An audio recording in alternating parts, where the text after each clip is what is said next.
اور وہ عمران خان دشمنی کی بنیاد کے اوپر کھڑا ہے۔ تو آپ یہ دیکھیے، یہ بات بار بار کی جا رہی ہے کہ جو پی ڈی ایم کا نیریٹو ہے اس کو زیادہ سے زیادہ پبلکلی چیلنج کیا جائے اور یہ ثابت کیا جائے کہ پی ڈی ایم کوئی جمہوریت کی جنگ نہیں لڑ رہی بلکہ یہ اقتدار پرستوں کا ٹولہ ہے۔ اسی طریقے سے حکومت نے اپنی ڈیلیوری کے بارے میں بھی کچھ فیصلے کیے ہیں کہ جب تک ہم اپنی ڈیلیوری کو انشور نہیں کریں گے،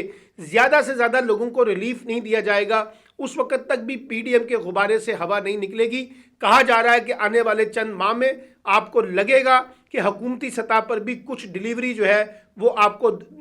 نظر آئے گی، لوگوں کو ریلیف ملے گا بہت سے معاملات پہ۔ یہ اسٹریٹجی فیصلہ کیا گیا ہے اور اسی بنیاد کے اوپر جو میں نے احتساب کی بات کی ہے، جو مولانا فضل الرحمان کو نوٹس ملا ہے، جو سوالات ان کے سامنے رکھے گئے ہیں وہ بڑے امپورٹنٹ سوالات ہیں اور اس پہ مولانا خاصے دباؤ میں نظر آتے ہیں۔ اب یہ کہا جا رہا ہے کہ وہ گھراؤ کریں گے نیب کا، مشکل بات لگتی ہے، ٹکراؤ کی سیاست لگتی ہے۔ اسی طریقے سے شہباز شریف،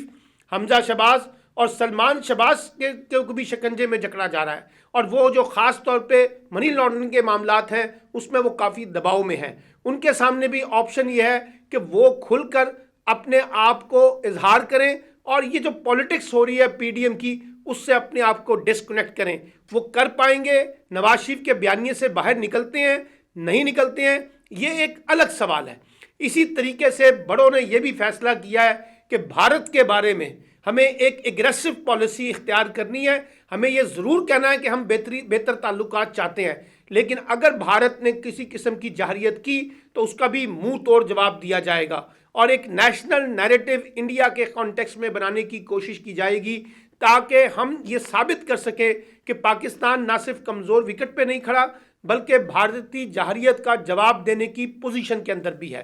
اسی طریقے سے نواز شریف صاحب کے بارے میں، مریم نواز کے بارے میں اور فضل الرحمان کے بارے میں ایک سخت پالیسی جو ہے وہ اختیار کی جا رہی ہے اور کوشش کی جائے گی کہ جس قسم کا نیریٹو وہ اداروں کے خلاف، افراد کے خلاف استعمال کر رہے ہیں اس کے مقابلے میں ایک کاؤنٹر نیریٹو جو ہے نا وہ ریبلڈ کیا جائے اور کوشش یہ کی جا رہی ہے کہ ان کے اندر کے جو باہمی تضادات ہیں اس کو زیادہ سے زیادہ میڈیا پہ اچھالا جائے، کیونکہ پی ڈی ایم کے بارے میں حکومت کا خیال یہ ہے کہ یہ اتحاد تو بن گیا ہے، یہ حکومت بھی گرانا چاہتا ہے، ایک پلیٹ فارم پہ بھی ہمیں نظر آتا ہے، لیکن سب کی جو سیاست ہے وہ مختلف نوعیت کی سیاست ہے اور لوگ مختلف نوعیت کی سیاست میں گھرے ہوئے نظر آتے ہیں۔ ایک دوسرے سے ٹکراؤ بھی نہیں چاہتے لیکن ایک دوسرے کے ساتھ مل کر بھی اس طرح سے آگے بڑھنا نہیں چاہتے ہیں۔ اور پھر آپ دیکھیے گا پیپلز پارٹی کے اندر بھی جو آصف علی زرداری ہیں وہ بہت میٹر کر رہے ہیں۔ یہ جو ملاقات ہوئی ہے بلاول بھٹو کی اور شہباز شریف کی،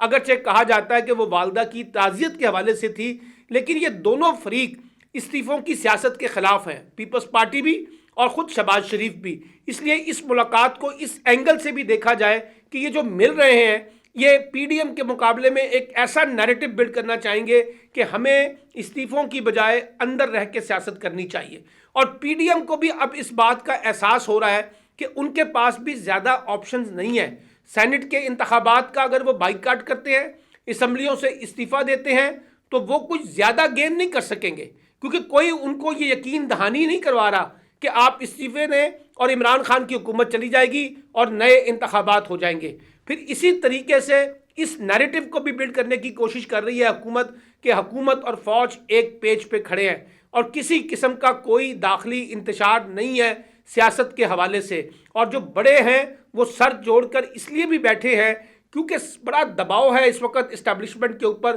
جس قسم کا لب و لہجہ مریم نے، نواز شریف نے اور فضل الرحمان نے اختیار کیا ہوا ہے اس کا بھی ایک شدید رد عمل پایا جاتا ہے۔ خود عمران خان نے یہ اعتراف کیا ہے کہ فوج کے اندر جنرل باجوہ صاحب کے